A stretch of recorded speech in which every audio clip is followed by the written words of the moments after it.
Hi, my name is Phoebe De La Paz, and today I've decided to speak on the possibilities for the future for women in Pakistan. This topic's been interesting to me as we've learned throughout the semester about cultural and traditional differences that, in many ways, limit women's ability to progress in Pakistan and in Islam.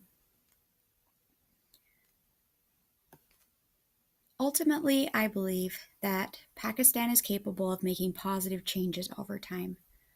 Past and current events demonstrate a greater emphasis on women's rights and equality. I believe that with some patience and dedication, women in Pakistan will be able to work towards a greater quality of life. Here we can see a kind of a graph of percentages of inequality within Pakistan for women. The first one states that women aged 20 to 49 years old who ever experienced physical and or sexual violence and never told anyone about it is at 52%. These percentages continue to remind us of the challenges that these women go through and the amount of physical, emotional, and psychological damage that they face by being not only abused physically but also sexually. With all the things that we know about Pakistan, it's hard to know if they are capable of changing. However, I believe that there is a possibility that this is possible. Historically speaking, women in Pakistan have been fighting their way to equality for quite some time. Specifically in this course, we've learned about Pakistani women dealing with domestic abuse, sexual assault, and honorary killings. Are there any signs of hope for these women, and have we made any progress? I really liked this quote that was from the Women's March held in 2018. They say, "We were hundreds of women marching on the streets of Karachi, Pakistan. We shouted slogans, 'Women are here, harassers must fear.'"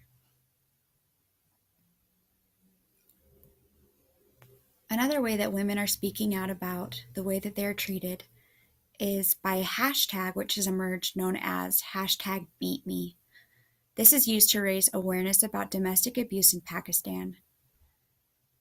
Various women have come out and shown their face and shared their stories about traumatic events from their lives of when they've been abused domestically and sexually in order to demonstrate to the world and show a need for support and change for the way that women are treated in Pakistan. Women have also continued to fight for their future by marching for women's rights. One of the women's rights that was held this year in 2018 was one of the first of its kind and was held to promote education, health, women's shelters, and workers' rights. On this slide, I've also included a list of some of the laws that have been put into effect in order to protect women. So some of these from this list include the prevention of anti-women practices and the prevention of electronic crimes, specifically exploiting women and children, and Hindu Marriage Act, which gives women more freedom to divorce from their husbands.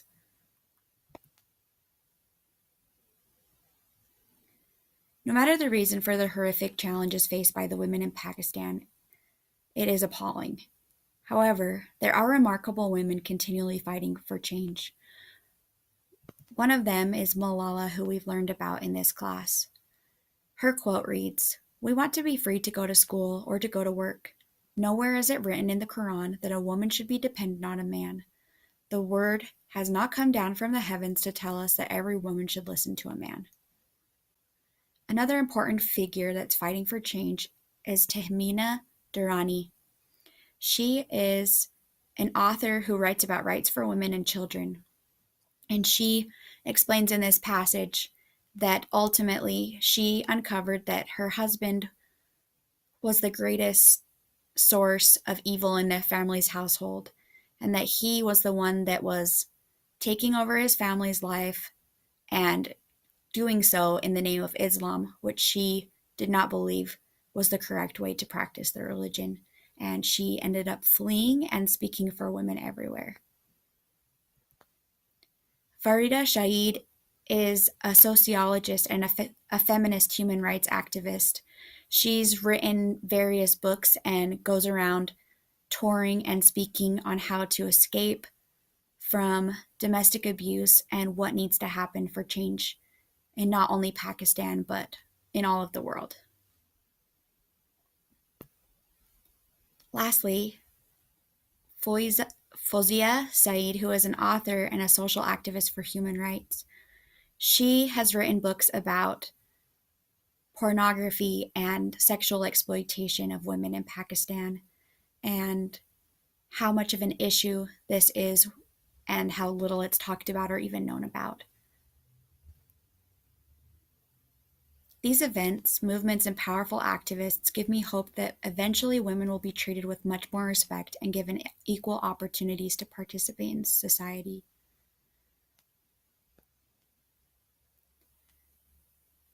As for religious practices, many women argue that it's not Islam that keeps them from freedom, but the traditional and cultural roles that affect them. It's important to separate these ideas and remember that it's not necessarily the religion that's holding them back, but the way that it's practiced. Women in Pakistan are usually considered to be forced under Islam to obey and accept control from the men around them, but many women see it as men who use the Quran as ways to implement their own ideologies. Ultimately, I'm grateful for the opportunity I've had to learn more about how Pakistan is changing to better lives for women, and I'm hoping that they keep fighting and they keep doing what they can to make sure that everyone is getting equal opportunities to live happy lives and reap all of the opportunities and experiences that make this life great.